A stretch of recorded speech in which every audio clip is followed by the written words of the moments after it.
Поштовни гледачи, како што најавме на самиот почеток, времето и временските услови се такви да нашата централна тема мора да биде нешто посветена со заштитата и со совети околу заштитата, бидејќи таква е годината, мора особено внимание да се посвети на оваа работа. За таа цел наш денешен гостин е господин Панде Петровски, дипломиран земјоделски инженер. Добар ден, добре ни дојдовте. Добар ден, добро ви најдов. Долги години во заштитата, моментално сте во Хемомак пестициди, повеќе сте на терен меѓу земјоделците. Каква е вашата оценка за годинава? Ми се чини волку пролет во јануари не сме имале. Тоа можеби ни годи вака си одиме по тенки јакнички, помали ни се сметките за струја дома, ама од земјоделски аспект ми се чини не е толку погодно. Да, ова е многу специфична година. Веќе повеќе години на нас, некои 10-15 години го осеќаме глобалното затоплување. Може вака не изгледа добро, ама не е баш толку добро за растенијата, бидејќи болестите и штетниците не мируваат.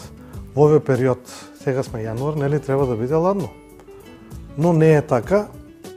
Значи, секоја година е посебна приказна за себе.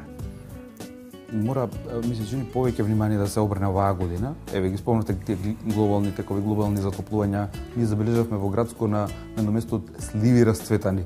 За 20 и кусур период од 22 јануари такво нешто да забележиме, значи ствално алармантна состојбата. Тоа од друга страна пак им годи верите на штетниците и на болестите да се развиваат. Да, секако болестите реков не мируваат, посебно бактериозите. Имаме влажно и топло време. Знаеме, они веќе се развиваат на температура над 1 степен. Значи, идеално за развивање на бактериози, кои знаеме дека се кобни за коскестите овошја. Затоа ние уште во есенскиот период, во касниот есенски период, препорачуваме да се продолжи со заштитата, односно да се започне со заштитата за следната вегетација. Кај нас на нашите терени, во нашиот регион и секаде низ Македонија може да кажеме дека со бербата на овошките дрвата се забораваат. Тоа не треба да се случува така.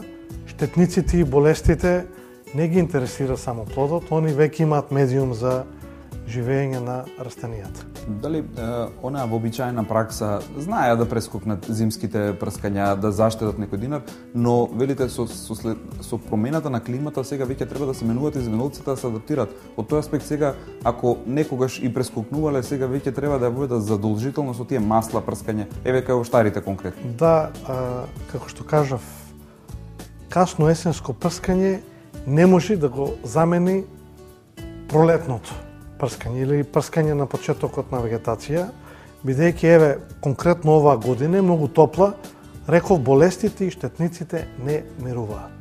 Наша препорака беше касно на есен да се прска со бело масло и да се стави бакар во форма на бакарен хидроксид. Се докажа дека е точно, бидејќи повторно ќе кажам, болестите, бактериозите не мируваат.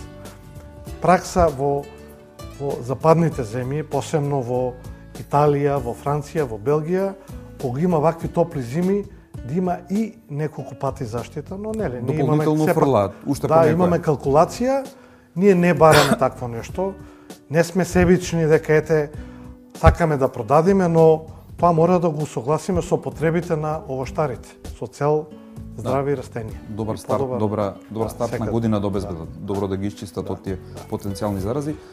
Градинарите, еве кусо да ги спомнеме, тие се во период сега се подготвуваат да понесе на стартот на годината. Градинарите започнаа со расад, посебно производство на зелка, на пипер, на домати, што ќе им препорачам за овој период да внимаваат. Некои веќе започнаа и со пикирање, некои сега веќе засејуваат, да почнат со рана заштита во леи или во контейнери, заштита против полегнување на расад. Така. Житариците се можеби и најмногу на удар, неспецифична година, малку се го овлече есенската сејдба, не влегоа доста спремни. Од аспект на еден од позначајните економски штетници, црниот житарец. Многу карактеристична година за житариците, имаше отсуство на влага. Влагата дојде малце покасно, некои минимални врнежи и затоа појоделците не успеа во предвидените рокови да посеат. Тоа што е посејано во предвидениот рок, веќе е изникнато, презимува во фаза на братење, или како што е сега веќе топло времето, растението веќе почиња да напредува понатаму. Но оние што посеја покасно, на почетокот на никнење има проблем со црн житарец или со забрус. Наша препорака да се проверува на терен и ако треба да се реагира, за да ја овозможиме на културата уште во почеток да направи оптимален или добар склоп.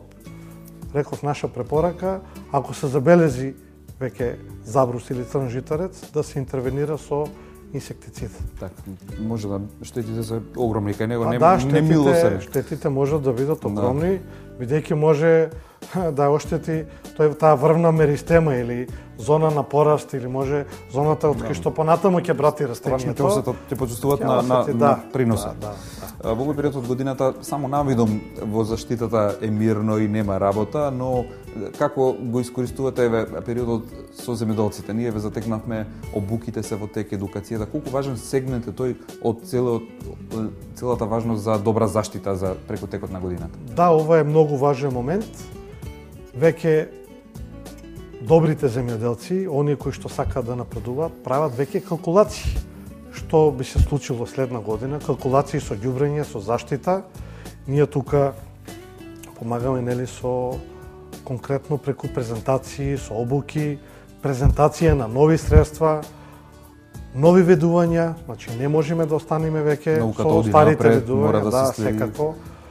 Пренесуваме искуства, имаме инструктори од централата, од БАЕСЕФ, веќе беа на презентација, иде нешто ново, луѓето го презентираат придобивките. Значи, секогаш внимаваме, пазиме на калкулацијата, не сме себични, тоа нели што ќе се употреби, треба да има и бенефит, односно да даде соодветни резултати. Се со цел да имаме подобар и по-квалитетен продукт. Секој во заштитата треба најмалку 3-4 да осети земјоделецот дека му врати. Да, тоа е.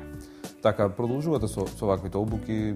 Па да, моментално овој период уште е така. Хемомак пестициди, нашиот стручен тим е малце поголем, поделен на две групи, има за цел во сите позначајни места во Македонија да одржи презентација и да представи што е ново оваа година од нас и нели што имаме слушното, што како следната година, што е популарно по развиените земји. Нови хемиски, нови препарати, со нов начин на делување, нови видувања, не смееме да заприме никогаш. Се за цел, реков, да добиеме подобар и поквалитетен род, да бидеме веќе конкурентни на странските пазари. Може да најаваме, ние се вклучуваме во тој дел како емисија и ве следиме и вас и да бидеме тука да им помогнеме на земјоделците да чујат сите тие новини што се. Темата за денешниот разговор, на кој што ќе посветиме малку повеќе внимание, ќе ни биде штитестата вошка. Да се фокусираме вака на едно по едно, во други некои емисии ќе фатиме нешто што исто така актуелно, ќе се фокусираме и на тоа. Штитестата вошка ми се чини не сме среќавале многу во такви размери во Росоманскиот крај во воштарството, како што се појави од пред 2 години и веќе на големо во Росоманско се збори за проблемите со штитестата вошка. Ајде мал вовед, што е штитестата вошка, од кај се појави, како дојде, каква е?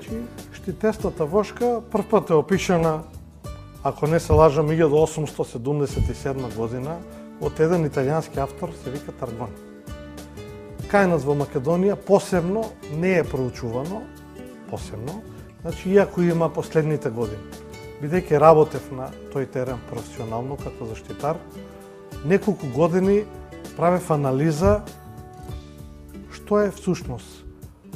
Сакав да се доближам до незината биологија, значи треба да се научи добро биологијата, како живее, за да направиме добра заштита. Само тоа е добриот, така е, тоа е само добриот пристап.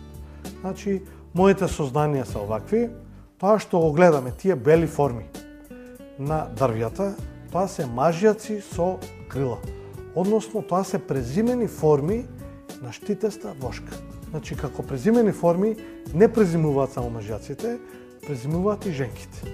Женките се поинакви, имаат жолтеникава боја со на врвот како имаат портокалова капа. Цврсто се залепени за растенија, односно за кората, и обложени се со восок. За да, кога ќе ги отвориме од долната страна, видиме многу јајца. Значи имаат околу 100 јајца може да имаат. Овие јајца се различни по боја. Може да бидат портокалови, од кои јајца ќе се развијат женски единки, бели, од кои јајца ќе се развијат машки единки и шарена боја. Од овие јајца покасно ќе биде одреден полот. Значи, тоа се случува веќе во вегетација, кога трга вегетацијата. Понатаму, на дрвјата може да се разликуваат, рековме, јајца, а од испилените јајца ларви. Значи, ова штитеста вошка може да направи неколку генерации, 4 до 5 генерации. Ларвите или подвижните форми одат на леторастите или на ластарите кај што има поголемо движење на соковите и почињаат да го освојуваат секако, прават штета. Значи, сум забележил дека со несоодветно ѓубрење со азот, нападот од оваа вошка е поголем. Што значи тоа несоодветно? Ако се неконтролирано се поголемо количество на азотни ѓубрива, имаме брзо растење на леторасти, медиум за ова вошка. Значи не се треба да се внимава, не е случајно. Сум си поставил прашање како понатаму со заштитата, бидејќи на овие терени не имало големи искуства. Од читање, нели, од мои експерименти, сум увидел дека во тек на вегетацијата, додека трае вегетацијата, овие ларви или подвижни форми можат да се сузбијат со сите инсектициди. Значи, додека трае интегралната заштита, се сузбиват и ларви. Тогаш да, се ранливи се, да. Значи, најлесно тогаш да ги сузбиеме. Секако може се употребуваат, односно органофосфати. Ние имаме два органофосфати, тоа е норел и перфектион, одлично ги сузбиваат, но може да бидат добро сузбиени и од пиретроиди. Но што се случува, што сум заклучил, бербата на праската е многу рано, посебно раните сорти. Првата берба може да биде во јуни, а последните сорти во август или во септември. И што се случува тогаш? Како што кажав на почетокот, дрвјата се напуштаат, производителите не ги интересира више, нели, калкулација, смета дека немаат калкулација, и тогаш имаме уште 2 генерации. Значи, завршуваме со форма, како што започнавме, видлива крилеста форма од мажјаци од ова штитеста вошка. Ова штитеста вошка инаку се нарекува Сеуда улакаспис пентагона. Од каде името штитеста има? Што евиден штит? Да, рековме има штит. Значи после и да се прска нема многу. Значи, ако не се погоди правиот момент. Секако. Најдобра заштита би била сега, во овој период, на почеток, пред почеток на вегетација, употреба на бело масло во максимални количини. Препорака од 2 до 3% на бело масло, заедно со фунгуран. Значи, ќе го покриеме инсектицидниот и ќе го покриеме фунгицидниот и бактерицидниот дел, односно болестите.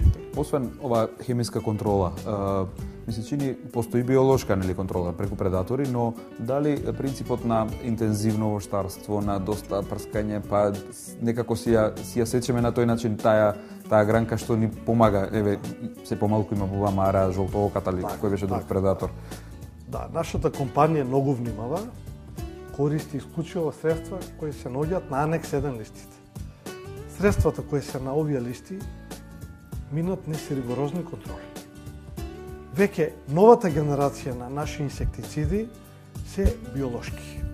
Имаме еден инсектицид, се вика тепеки, значи уништува инсекти кои што вршат штети само со шмукање. А додека другите, корисните што се како бубамара, златоока, да речеме, се многу безбедни. Нашиот принцип, нашата иднина е користење на овој тип на инсектициди. Имам уште еден таков инсектицид.